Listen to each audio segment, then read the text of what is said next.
बघा, रमेशने आपल्या जवळील एकूण रकमेच्या 1/2 रक्कम पुस्तकावर खर्च केली आणि 3/8 रक्कम वह्यावर खर्च केली व उरलेल्या 15 रुपयांची एक कंपास पेटी घेतली, तर त्याच्याजवळ एकूण किती रुपये होते असा प्रश्न. अपूर्णांकावरील शाब्दिक उदाहरणे या घटकावर आधारित अशा पद्धतीच्या अनेक संभाव्य प्रश्नांचा सराव करायचा असेल लेकरांनो, खरंच तुम्ही कुठली स्पर्धा परीक्षा देत असाल, चॅनल अवश्य सबस्क्राईब करा किंवा सरावासाठी माझ्या कॉम्पिटिटिव्ह एक्झाम ग्रुपमध्ये अवश्य सहभागी व्हा.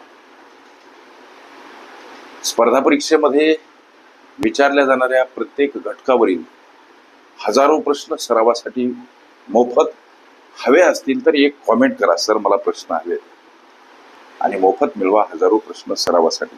हे सगळं कशासाठी, तर माझ्या गोरगरीब लेकरांना पर्याप्त वेळेमध्ये निर्धारित यश मिळावं या तळमळीपोटी माऊली मला राबवतात. मी काय लय हुशार माणूस नाही. चला पुढं. माझे गोरगरिबाचे लेकर पर्याप्त वेळेमध्ये त्यांना निर्धारित यश मिळावं ही कळतं. आता हा प्रश्न सोडवत असताना अशा पद्धतीचे प्रश्न आहेत. या रमेशनं 1/2 रक्कम लेकरांनो कशावर खर्च केली? पुस्तकावर. गोष्टी लक्षात घ्या. पुढं गणित म्हणते की या रमेशनं 3/8 रक्कम वह्यावर खर्च केली. सर, मग 3/8 रक्कम वह्यावर खर्च केली.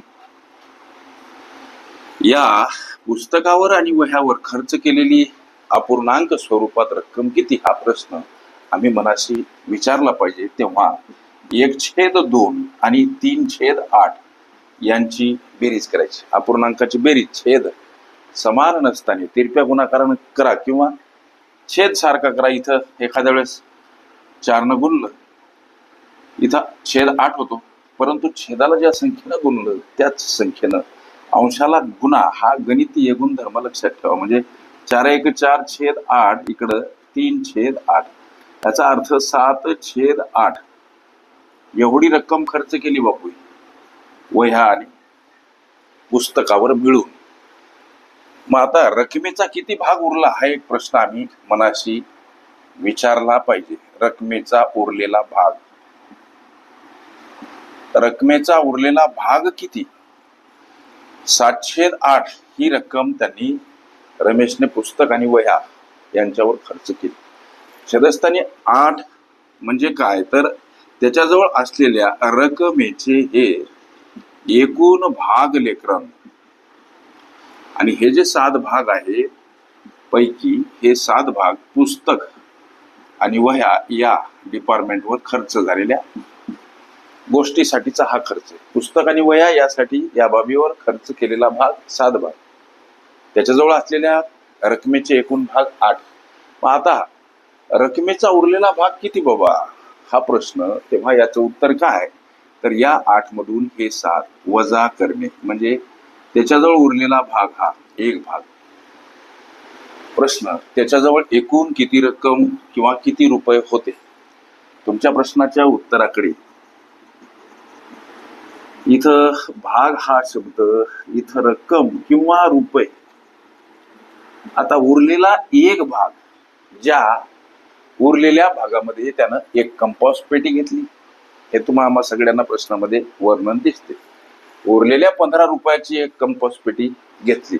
उरलेले 15 रुपये म्हणजेच उरलेल्या रकमेचा हा एक भाग. रकमेचा किती भाग उरला? एक भाग. उरलेल्या 15 रुपयाची कंपास पेटी घेतली म्हणजेच उरलेले 15 रुपये म्हणजेच उरलेल्या रकमेचा हा एक भाग होय. हे आम्हाला इथं कळायला पाहिजे. मग उरलेला एक भाग म्हणजे जर का 15 रुपये होतात तर त्याच्याकडे असलेल्या एकूण रकमेचे भाग लेकरांनो 8 आहेत. तर 8 भाग म्हणजे किती असा प्रश्न. आणि याची सोडवण त्रैराशिक पद्धतीनं अर्थात तिरप्या गुणाकारानं. 8चा गुणाकार 15 सोबत छेदस्थानी 1 मांडले काय न मांडले काय लक्ष द्या बरं. मांडून घ्या. 15×8 20 म्हणजे 120 रुपये. छेदस्थानी 1 मांडले काय न मांडले काय याचा अर्थ असा, कुठलीच संख्या कुठलंच पद हे एकटं नसते, त्याच्या छेदस्थानी 1 हा असतोच. त्याच्याकडे असलेली ही एक रक्कम पूर्वीची किती हो? तुमच्या प्रश्नाचं उत्तर लेकरांनो 120 रुपये. अशा पद्धतीच्या अनेक संभाव्य प्रश्नांचा सराव करायचा असेल, चॅनल सबस्क्राईब करा. सरावासाठी कॉम्पिटेटिव्ह एक्झाम ग्रुपमध्ये सहभागी व्हा आणि एक कॉमेंट करा, सर मला प्रश्न हवेत, मोफत मिळवा. स्पर्धा परीक्षेमध्ये विचारल्या जाणाऱ्या प्रत्येक घटकावरील हजारो प्रश्न सरावासाठी. तुम्हाला कुठल्याही पुस्तकाची अजिबात गरज पडणार नाही.